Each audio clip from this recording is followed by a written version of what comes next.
Olá, sejam bem-vindos a mais um episódio da série Aprendendo, Ciência da Construção Comigo. Essa é a nossa aula de número 8, o quarto episódio aqui, que a gente está acompanhando a série do mestre Singer sobre Ciência da Construção.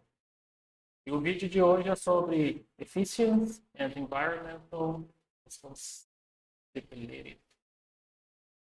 Ciência e responsabilidade sobre o meio ambiente. Vamos lá, começar a aula. 4 coming at you. Building science, energy efficiency, and environmental responsibility. You know, this is one of my favorites. I know we have limits as to what we can talk, but if you wanted to pull up a chair, I can go on for about 8 hours. We won't go that talking long. about this, but it is, you know, it's really interesting in today's world. You kind of have a bunch of people that say, "Oh my God, climate change, this and that," and I'm not going to give any public opinion on that because that just gets me in trouble. But you have those that believe, hey, we should do this, those that believe we should do that. You know, I'm in the camp where a house is thousands of decisions. That's right. We should make the best decisions we possibly can for our clients. 100%. Right? I don't care about passive house labels or any of these green building labels or platinum, silver, whatever levels. It's tuning the project to my client's budget and working with them to get the best possible result in energy efficiency and environmental responsibility. And my Um ponto importante, né? Independente de qualquer coisa que a gente está falando aqui, né? Qualidade da construção, tudo isso. Primeiro ponto, a mentalidade da gente entender o que é difícil. Né? E todos os dias com clientes chegando, que quer construir, a gente demonstra preocupação sobre o potencial financeiro, sobre o quanto ele quer investir na casa. E, de certa forma, por mais que as pessoas se preocupam, não preocupam, querem fazer as coisas meio na ordem errada. A construção tem uma ordem certa para se fazer, principalmente para se respeitar quando tem uma preocupação com o investimento. E o maior desafio nosso como profissional é, primeiro, conseguir encaixar o projeto do cliente, o quanto ele quer investir no investimento dele. E aí, a partir disso, aplicar decisões de ética, ambiental. my favorite word when I think about both efficiency and environmental responsibility is stewardship. Yeah. You know, a steward is somebody that doesn't own something but's taking care of it for someone else. And when I think of energy efficiency and environmental stewardship, or responsibility rather, I think of stewardship, right? I don't own a lot of what I get to use, so I need to treat that like a good steward would. And so as we get into this particular talk here, I think that there's going to be some interesting things you're going to find on this particular section because some of Steve and I's advice might be different than what you might think. Why don't you start off with energy efficiency, Steve? So energy efficiency, this one's a pretty easy one for me to explain. I again call up the two-headed monster, right? The very first part of energy efficiency is I need to purchase that energy that I'm gonna translate or transform into heating or cooling, but I need to purchase it or get it at the lowest possible rate possible, Yep. right? So whether I'm buying gas or I'm buying electricity or I'm buying oil, if you're still up in the Northeast, I want to get that purchased energy as cheap as possible. And then I want to convert it as inexpensively as possible. And then I want to, the second stage of that two-headed monster is hold on to it as long as we possibly can. That's right. Now, we're here, this is episode 4, and every episode we talk about control, right? And when we talked about it initially, we said you're going to hear about it in every episode, right? We talked about building and tuning the house to the climate and the building assemblies to that climate, right? And getting that stuff straight so that we can get control. Well, it's the same with energy efficiency, right? We want to hold on to whatever heating or cooling we have as long as possible. Now, there's a couple myths there, you know, in terms of cooling. Cooling doesn't move. So in the north, where it's nice and cold, and I have my little architecty plan here, if I'm inside here, and again, I want it to be 70 degrees inside, and it is 0 degrees outside, then I have a delta across that wall of 70 degrees. That's a big delta. So I need to perform, that wall needs to perform exceptionally well. If I move down here in Texas, that in heating mode, The worst case is probably this might get down to 60 or 55 degrees. Yep. Right. So we're talking, 10 or 15 degree delta. Mm-hmm. That's not a whole lot. But in the summertime, when it's 100 degrees here in Austin, and I go inside and I want that to be 70 degrees, then I have a 30 degree delta there. So no matter how I look at it, gaining control is about creating an assembly or a building that can control that delta. Now, obviously heating can be a little higher only because those temperatures get drastic. But one of the myths I believe that I have seen in energy is people kind of, south of the border here, in the warmer climates, they seem to think, hey, yeah, it really doesn't matter. That's for you guys that are heating. No, you're buying electricity. That's right. And in some places it might be cheap, but in some places it's really expensive. For sure. And depending on, where you are, we have some places where you're probably upwards of, 24, 26 cents for electricity Per kilowatt hour. Right. And, where in some places, if we talk to our buddy Will, he's like, yeah, we probably pay 8 or 9 cents a kilowatt hour there, or up in the Northwest because a lot of their power is hydro. But holding on to it as long as possible. And remember, when it comes to heat flow, and I'll write this down because you need to see it to believe it. Heat flow moves from hot to cold. That's right. Cold doesn't move. That's right. I hear people all the time when they're going to be talking about a building. Tem dois pontos importantes para a gente falar. O primeiro, quando ele falou sobre eficiência energética, que a gente precisa comprar ou obter energia pelo menor valor possível e manter essa eficiência o máximo que a gente pode, né? Lembrando lá das primeiras aulas, né, que a gente falou sobre ganhar o controle, que a gente precisa ganhar o controle da construção, né?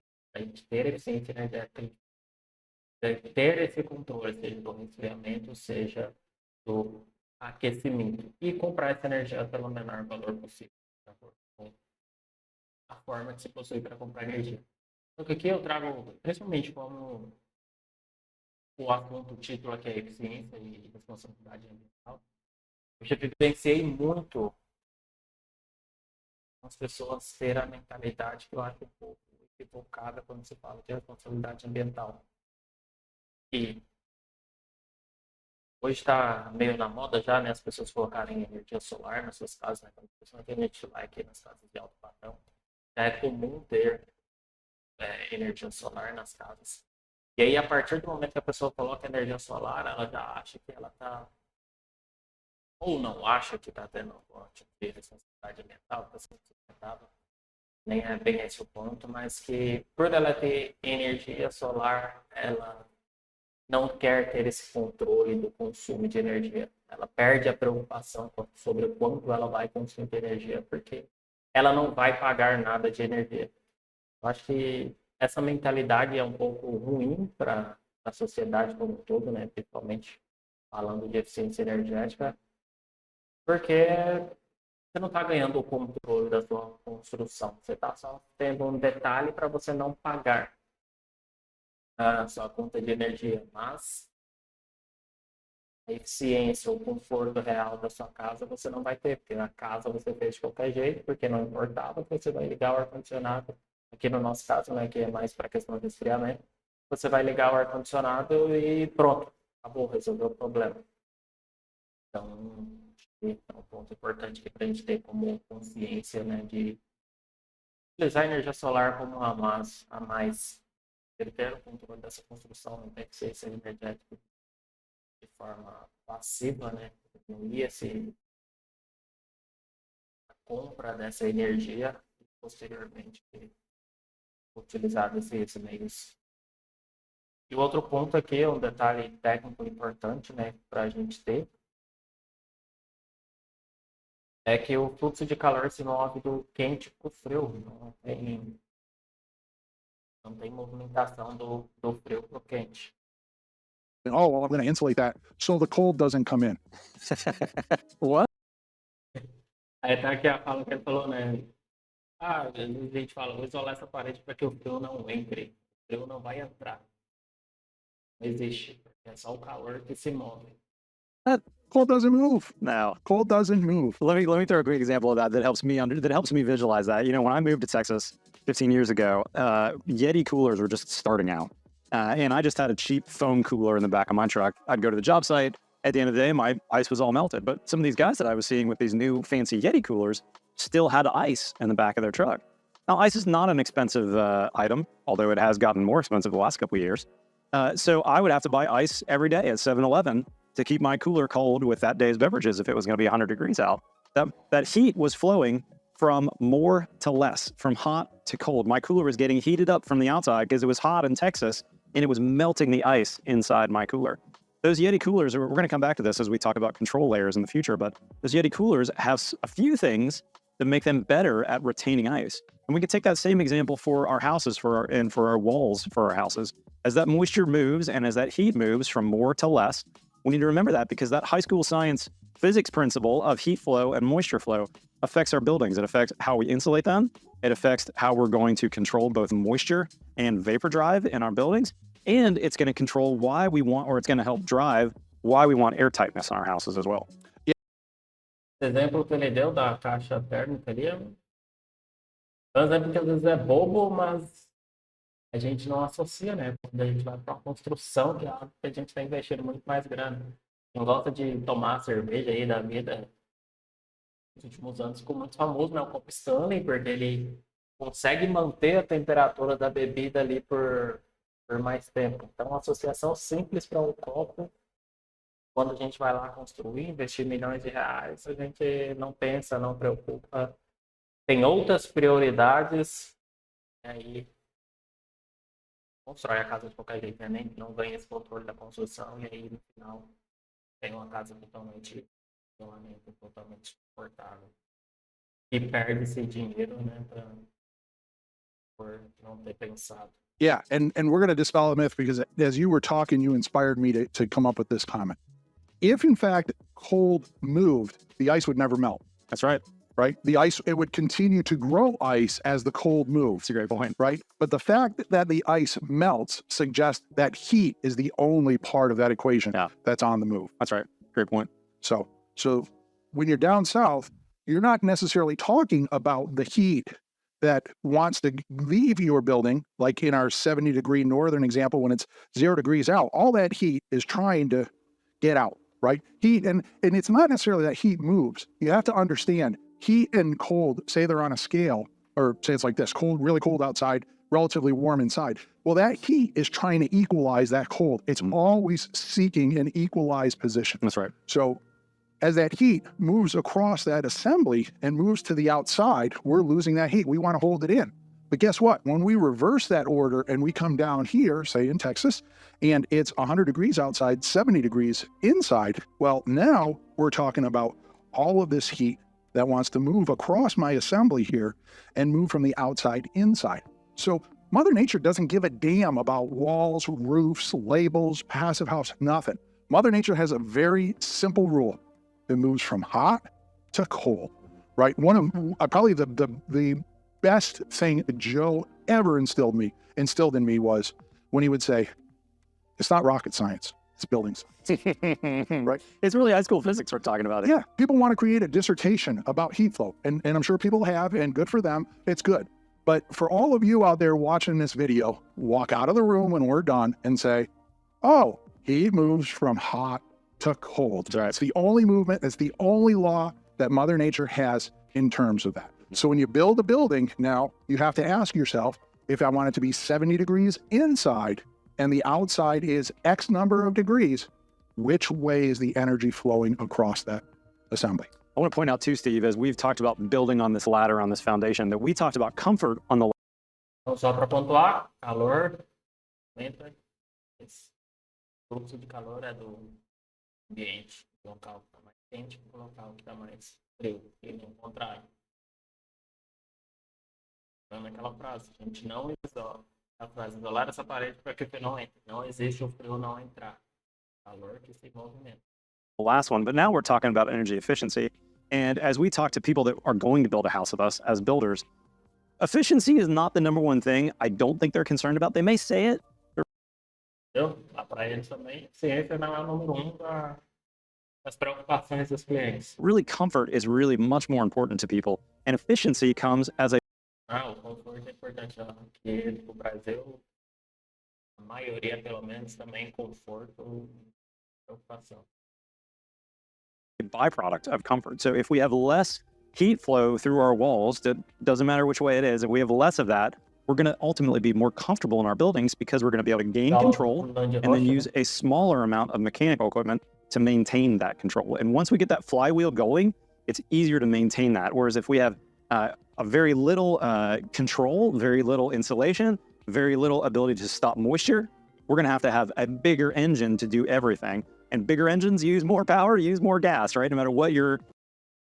E ele está falando, se a gente tiver menos controle, tiver menos isolamento, consequentemente a gente vai ter maior gasto mecânico, consequentemente motores maiores, energia gasta.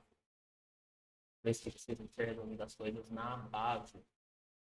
Sources of power are in your house, you're going to use more of it. So if we can gain control and get comfort on our houses, that efficiency is going to come with it. Yeah, and I can't help but always reference Dan's house. And the reason, so you understand why I reference Dan's house, he's a retired engineer that built his retirement home, and he's a retired mechanical engineer. So Dan has measured everything about his house. He's done all kinds of tests. He's always sending me emails saying, hey, guess what I did last night? I did this, this, and this. This was the result, right? All these people that say this would happen. No, that didn't happen. This is what happened. But when it comes to Dan's house, one of the things that I thought was really interesting was 57%. Now, his house is up on Cape Cod, up in the Northeast, right? Heating degree days for you nerdy people out there, we're probably talking somewhere around 3,000, 3,400, something like that, maybe a little higher. But 57% of his heating bill is served by sunlight. Right? It's a passive house. We have nice southern orientation. Wow, that's impressive. So when I talk about purchased energy and getting it as inexpensively as possible, well, positioning the house just right allows for that sunlight. Now, if you did that house in Phoenix, then you might have a problem having the sun streaming in your living room and you'd be cooking and paying for a lot of air conditioning. But in the Northeast and in the summertime, we have some issues that we can talk about later date that we solve with shading. But,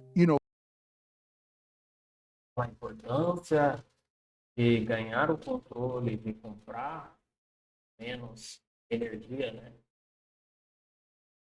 Pensar em projeto adaptado ao clima de onde vai ser a construção, como que vai ser a incidência solar nessa região, fazer o sombreamento adequadamente, não deixar o sol entrar no momento que está economizando, ou deixar o sol entrar na hora que precisa de entrar para economizar energia.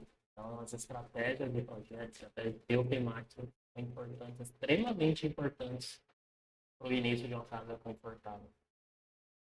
Que vai consumir menos energia, que vai ter o controle. So we looked at climate tuning that house for that environment. And so we oriented it such that I think on the south side, we were upwards of about a 38% glazing ratio against 38% glazing against the opaque wall. On the north side, we're at like 7%. Let me verify this because I actually don't know the answer. Is that often referred to as passive solar heating? Is that correct? Yeah, I mean, I think this is definitely part of passive house. And passive house is the one that, they use that two-headed monster. Except rather than talk about purchased energy of buying gas and electricity, they want to capture as much free energy in terms of sunlight as possible and orienting the house. And then they want to build a really good envelope that's super tight because they understand once the energy gets through the glass, I want to hold on to it as long as I possibly can. Yeah. And give us a quick primer on how the sun works in winter versus summer and how that modeling of yours for Dan's house worked out.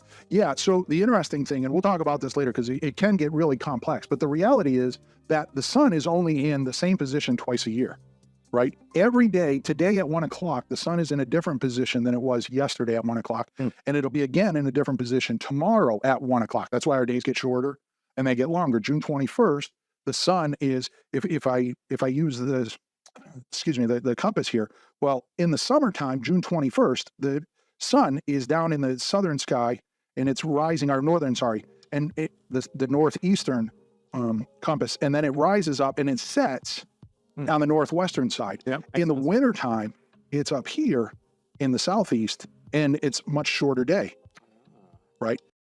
Isso acontece a mesma coisa pra gente também.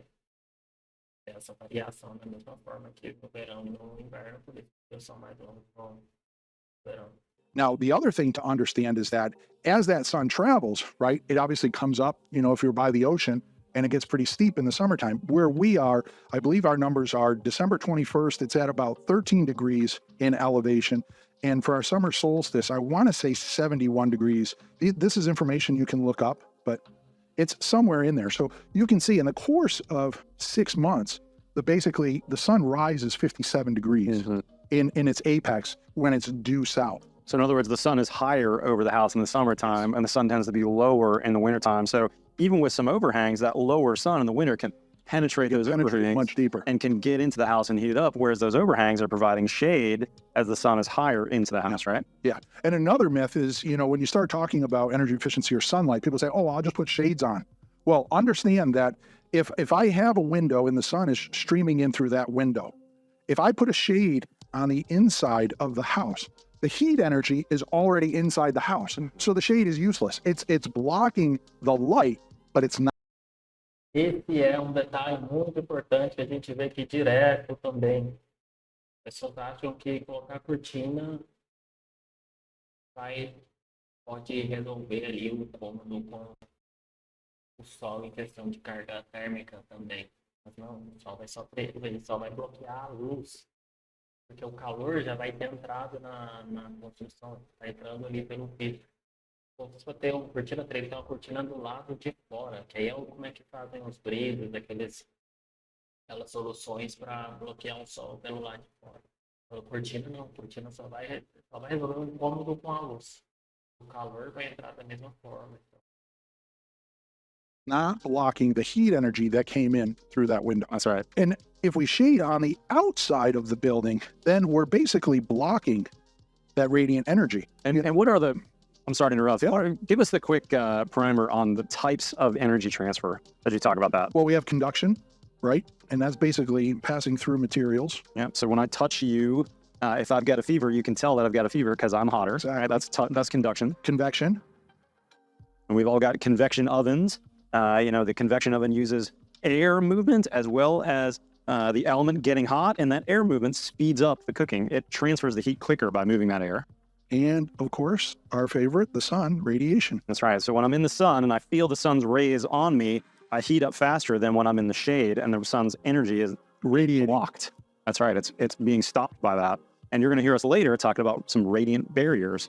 But that shade on the outside, Steve, if I'm understanding correctly, is actually rejecting the sun's radiation rather than having those shades on the inside. The sun's already come through the window. The shade gets hot. If I were to use a thermal camera on that shade, I'd see that shade was 100 plus degrees, even though my room was 70 degrees. And now once that shade gets hot, even though it maybe stopped the radiation from heating up the carpet, it's now radiating itself, right? Because it's turned into a bit of a radiator, and the shade itself is hot, radiating that energy back into the house. Yeah. So, that's pretty much energy efficiency at the kind of 30,000 foot level. Yeah, we still have more to go because we still have to get an environmental We got to get environmental responsibility. Like, this is a can of worms that's ready to explode. But let me start by saying this. I don't know everything, but I know a couple things. Environmental responsibility. The minute I go into that field or pasture or wherever I'm building the house and I put a shovel in the ground and alter the ground, I am in debt to the construction and to the environment on that house. Nothing I am going to do about that house. I can make it 10x zero energy. Essa é uma frase que me marcou bastante. Eu já tinha assistido essa aula no momento, outro vídeo, da ideia dessas frequências, tinha parado nela. A partir do momento que a gente cava um buraco no terreno, a gente já está em dívida com a construção e com o meio ambiente. Então, a partir desse momento, a gente tem que pensar, né, enquanto a gente realmente é preocupado com a sustentabilidade e todas essas coisas, o quanto a gente quer diminuir essa dívida. As decisões que a gente tomar para o projeto, as decisões que a gente tomar para a construção, vão direcionar quanto a gente vai diminuir essa dívida. Às vezes a gente pode até aumentá-la, né? Então é algo que a gente tem muito que pensar e até falar sobre. Energy. And it's still not going to be a benefit as if I had never gone into that pasture and didn't build a house. I think this is going to blow a few people's minds, Steve. Yeah. I mean, ultimately, any building project, a new construction project where you're getting in and building something, there's going to be a debt to the environment. You're actually using resources to do that. Some of those resources are very precious. and are hard to replace. Other resources, maybe those 2x4s, are rapidly renewing and carbon sequestering and have a lot of benefit.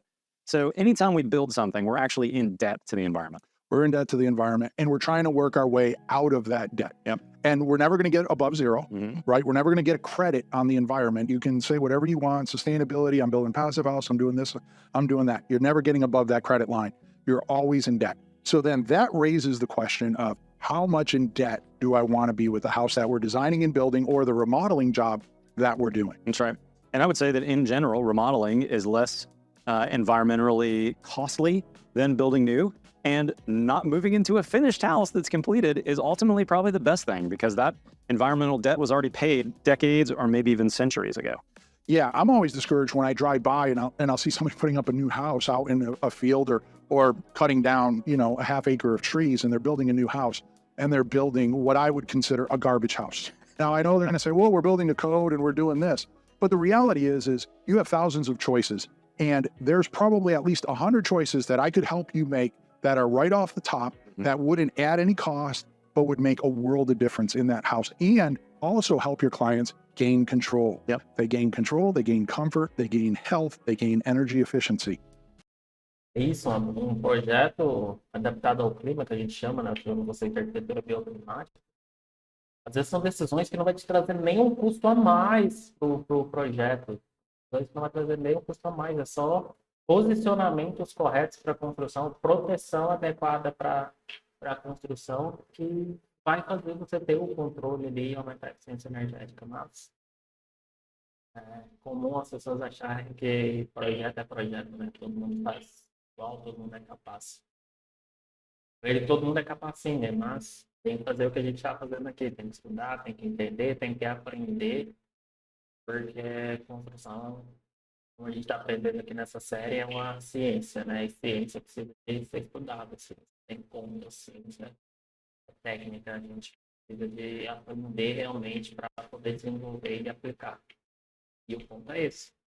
São estratégias que não vão trazer custos para o projeto, e custos diretos ali, né? Mas vão trazer benefícios a curto, médio e longo prazo.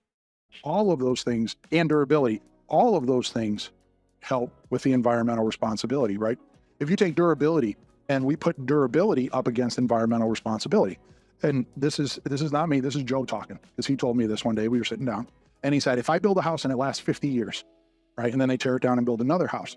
Well, if the neighbor builds a house 100 years, then they have the resource accountability of that house. That's right. Next to their neighbors that only lasted 50 years. For sure. Right? So, in context, when you're thinking about environmental responsibility, and I label it as it's a moral choice, right? It's not something, there's nowhere in the code book it's going to say, you can't use this, you should only use this information, this, unless it's a life safety issue. Yep. But moral choices are not in the code book. Building inspector doesn't give a damn about your moral choices and carbon counting and carbon footprint. He doesn't care. It's a moral choice. So that in those thousands of decisions, we want to try and make the best decisions. Now, as an architect, it becomes somewhat of a juggling act, because I can sit here and say, yeah, this is probably a slightly better moral decision, but this one is talking about durability. Mm-hmm. And for me personally, I live by, if it don't last, it don't matter. That's right. In the durability. Love that. So I want to make a building that lasts, that has the right choices. Because if I do that, then we go back to Joe's little explanation about having the resource. The other thing I want to bring up on this point, and I don't want to necessarily say that other cultures are better than our culture, but you and I grew up in America, a fairly young country in the scheme of the world's countries. Where I grew up in the Northeast, I really didn't know any houses that were older than maybe 150, 200 years old.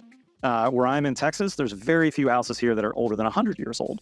Whereas when Steve and I have traveled through Europe, and we're not saying Europe's the best and we should build like Europe. Mm-hmm. But one thing that's different is when you grow up in a culture that has buildings regularly that are a few hundred years old, or maybe even when I visited Japan, I was in some buildings that were 1,000 years old. I was in England a couple years ago and stayed in a tavern that was built in like the 1200s. É, gente, vai escadeando, né? Eles lá falando da Europa, em relação aos Estados Unidos, e aqui eu falando da Europa em relação aos Estados Unidos, que em relação ao Brasil, aí é muito menos, né? É terrível. As casas no Brasil, com casas feitas aí 10 anos, já estão precisando de reformas drásticas. E É triste, é ruim, porque a gente sabe que não são investimentos baixos, são investimentos altos para construção. Eu coloco a gente como culpado, de certa forma, né? Porque é técnico, é profissional, por mais que a gente está começando o mercado, se quer entrar no mercado de alguma forma, e é mais fácil entrar do jeito que está, mas chega uma hora que a gente precisa se posicionar, né? Então, aqui na nossa empresa, pelo menos, está chegando essa hora que a gente está se posicionando. A gente não vai fazer mais construção de qualquer forma, assim, não. Essa preocupação com a durabilidade, que no final é algo que o cliente vai querer, a partir do momento que ele está contratando uma empresa para construir a casa dele, ele vai reclamar. Então, a gente está distorcendo nisso em relação à escolha de materiais ou projetos para realmente ter essa durabilidade. Nossa, não existe milagre, não é só uma boa execução se não foi planejado para isso com um projeto ou boas escolhas de materiais. It gives you a different perspective on longevity. And I think one thing that I'm hopeful that you guys will get from this series is that it's not hard, it's just a little different and making a few more choices. And we can build a building that instead of what you mentioned earlier that might last 50 years without a problem, that might actually go several hundred years without a problem. And what a different environmental responsibility and a different environmental footprint, a building that's built to last several hundred years than maybe a building that you're going to be thankful to get out of the first mortgage without having some problems or having major issues or major things that need changed or replaced on that house. It kind of goes back to a little bit of an old story I tell clients about hardwood floors. I'm a big fan of white oak floors. In the years I've been remodeling, I've pulled a lot of white oak floors up, de-nailed them, saved them in the corner, put them back down, sanded them and finished them. And that 100-year-old floor looked brand new again. And white oak is a very slow growing tree. This is a precious commodity. Maybe it got cut down 10 years ago, last week, or 100 years ago. I think white oak floors are a really sustainable, a really good environmental choice for a floor because they're so darned durable and easily able to be reused. Compare that, let's say, with a luxury vinyl floor that looks amazing and actually looks a lot like wood the day you put it down, but 10 years from now it needs to be thrown in a landfill. And you got about a whole nother floor in that house. It can't be. Esse aí, ó, é mais um ponto importante que está acontecendo bastante. Tem as pessoas que investem muito, tem as pessoas que não tem a condição de investir muito e quer parecer com quem investiu muito. Isso traz um problema, porque até quem investiu muito, às vezes, faz de uma forma tão mal planejada que chega na hora de decisão de escolha de materiais, precisam escolher materiais para diminuir o orçamento e materiais que não são materiais reais ali, naturais, e tem que ir materiais imitando. E tudo que é imitando não tem durabilidade, então a vida útil curta, você vai ter que trocar porque algum tipo de problema vai dar. E aí ele está dando exemplo de um material de piso de madeira natural, o tanto de tempo que ele pode durar só com reformas ali, renovação do próprio material. Então é algo também que a gente tem que trazer à tona, de pensar. Por aí entra, né? A importância de projeto, planejamento de viabilidade financeira desde o início para fazer casas que realmente vão ser duráveis porque foram pensadas, foram planejadas. Entender que às vezes é preciso diminuir o tamanho para realmente sua casa ter qualidade.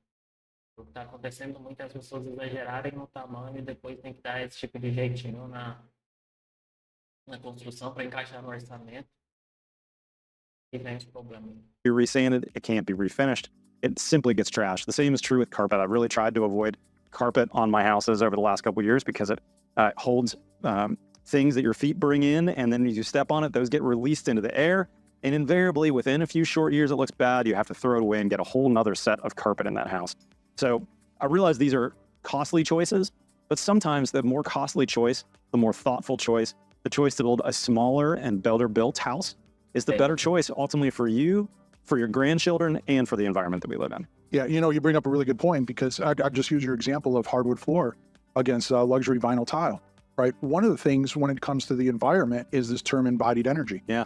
Right? So you take the luxury vinyl tile, well, somewhere in the world, we're extracting a bunch of chemicals. Yep. Probably a lot of them are petroleum based. Yep.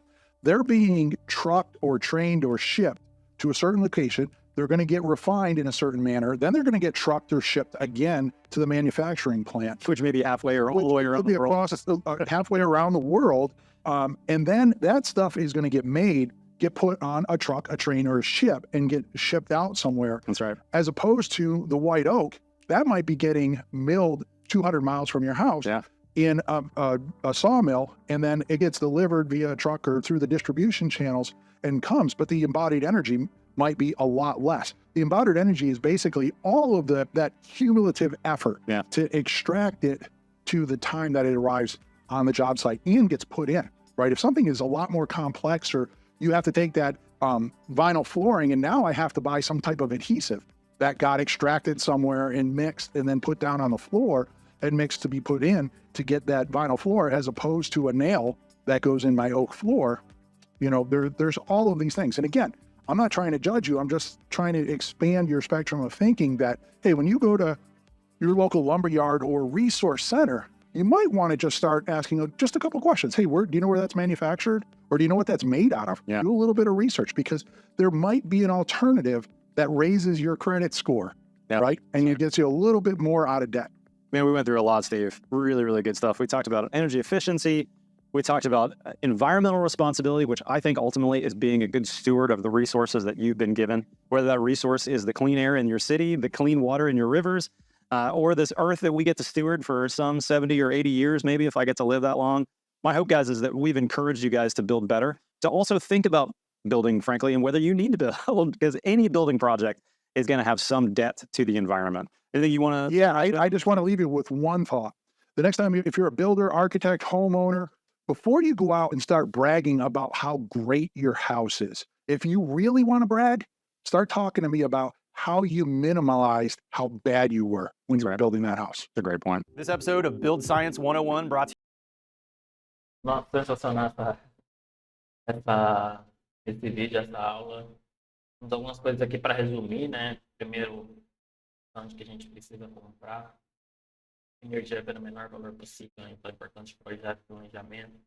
Fluxo de calor se move do mais quente para o frio.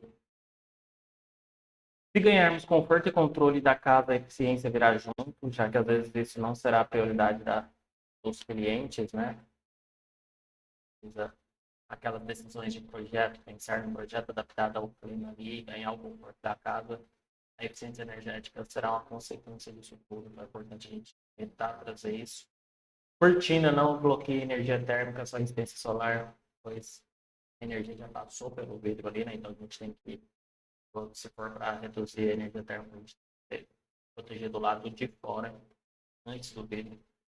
Independente do que a gente fizer de solução ambiental, a gente já está em dívida com o meio ambiente, a partir do momento que a gente cavou um buraco na terra. Então, pensamento de quanto a gente quer reduzir essa dívida, que nunca vai ser zerada, que nunca vai estar positiva. Então, a gente tem que ter a consciência de quanto a gente quer reduzir essa dívida. Essa é a principal ponto aqui de entendimento da construção e para quem realmente quer respeitar o meio ambiente, para quem realmente quer falar de sustentabilidade. Então, é pensar o quanto eu quero estar em dívida com a casa que estou construindo, quais soluções eu vou dar para esse projeto. Espero que você tenha gostado. Deixe nos comentários, porque essa aula foi sensacional. Deixe nos comentários aí o que você achou. Se você, assim como nós aqui da Bica, vai mudar a forma de se portar daqui em diante em relação à durabilidade das construções, tentar trazer isso para os clientes, o pensamento da durabilidade, de encaixe financeiro do cliente. Eu tinha falado e depois ele falou ali também, de pensar primeiro se não está encaixando no potencial de investimento, reduzir o tamanho da casa e não o contrário, fazer casas grandes e depois ter que estar fazendo escolhas equivocadas e não vai justificar o investimento posterior na sua casa. Deixe nos comentários o que você achou. Se você ainda não é inscrito no nosso canal, se inscreva no nosso canal. Compartilhe com pessoas que você conhece que gostam também de pensar na construção de alguma forma diferente para vir estudar junto com a gente. Curtam esse vídeo também para a gente chegar a mais pessoas. Um abraço e até o próximo vídeo.